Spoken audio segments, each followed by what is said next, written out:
Control করার লেগে তো এমপি বানাইছেন আমাদের আপনারা, নাইলে তো আমার বানাইবার কথা না। আপনারা বুঝছেন যে বেটায় ছাড়ত না অত তাড়াতাড়ি।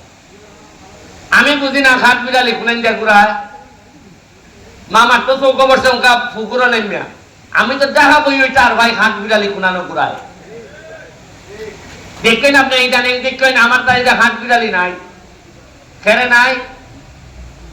কারণ আমি জানি ঘাট বিড়ালির নিচে খিতা দেওয়ান লাগে, গাছের নিচে দিলে ওষুধ দিলে উঠে না, উপরে দিলে খিতা দেওয়ান লাগে। এটা আমার কিছু জানা আছে, আমি অল্প অল্প করে ব্যবহার করতেছি।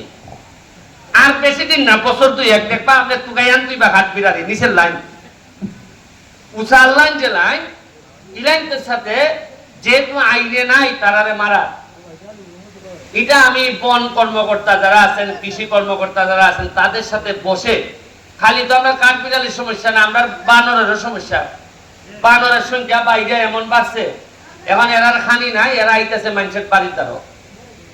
বানর তো নর্মালি আমরা পছন্দ করি, এখন সংখ্যা এমন বাড়ছে, বানরও নিয়ন্ত্রণ করার লাগতেছে। মানে আমরা তো খালি বাগানের বানর বাড়ছে যে তা নও, এলাকার বান্দর তো বেরিয়েছে।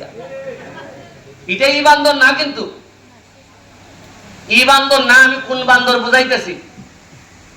এই দুটোই ফাইট করার লাগতেছে আমরা, এবং আমি যতদিন আছি আমি ফাইট করে যাই। খাটল খাইলে কষ্ট হয়, আর আমার বরাদ্দ খাইলেও আমার কষ্ট হয়। খাটল আমি খাওয়াইবো, তবে অল্প আমি খাওয়াইবো, তুমি আমারটা তুমি জোর করে খাইতে আর তাই না। যাই হোক, আজকের এই বৃক্ষরোপণ অভিযান এবং বৃক্ষ মেলা, আপনারা জানেন কিনা যে মাননীয় প্রধানমন্ত্রী জননেত্রী শেখ হাসিনা ক্ষমতায় আসার পর প্রথম যে সবচেয়ে ভদ্রলোক, সবচেয়ে যোগ্যতা সম্পন্ন যে লোক তারে উনি নেতৃত্ব দিয়েছেন এই পরিবেশের, উনি হচ্ছেন গিয়ে মাননীয় পরিবেশ মন্ত্রী সাবের হোসেন চৌধুরীকে। আমার দেখা মতে সংসদে সবচেয়ে কোয়ালিফাইড, সবচেয়ে ভদ্রলোক কোন লোক যদি থাকে এই সাবের হোসেন চৌধুরী।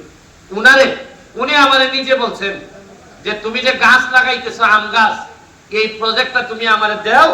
আমি কৃষি অফিসার সাহেবকে বলছি যে আপনি এটা কত টাকা ভ্যালু আইলো, কত আমাদের সুবিধা হইলো, এটা আমি মন্ত্রীরে দিতেছি, যাতে উনি সারা বাংলাদেশে এই যে আমের প্রজেক্ট যেটা, এই প্রজেক্টটা যেন লাগাইতে পারে।